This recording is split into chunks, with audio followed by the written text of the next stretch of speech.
Hello guys, welcome to our channel. ఇట్లు మీ శాంతి Kiran. And ఇవాళ అయితే మీకు carrot and capsicum curry very simple process అయితే చెప్పేస్తున్నాను.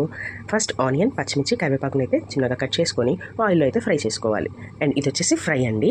అండ్ దీన్నే టమాటో వేసి చేసుకోవచ్చు, ఇలా ఫ్రైలా కూడా చేసుకోవచ్చు. నేనైతే ఇప్పుడు ఫ్రై కర్రీ చూపిస్తున్నాను. అండ్ సేమ్ దీనిలోనే టమాటో వేస్తే కూడా చెప్తాను ఎలా ఉంటుందో.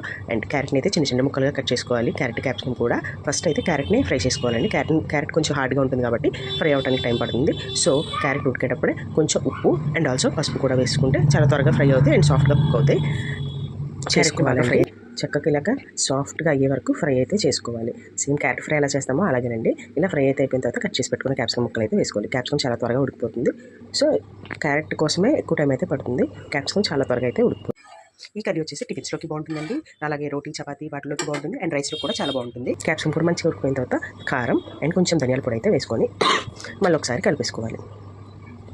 అండ్ ఈ స్టేజ్లోనే టమాటో అయితే వేసుకోవాలి. మనం టమాటో వేసుకుంటే చక్కగా సాఫ్ట్గా పుల్లగా కూర టేస్ట్ సపరేట్గా ఉంటుంది.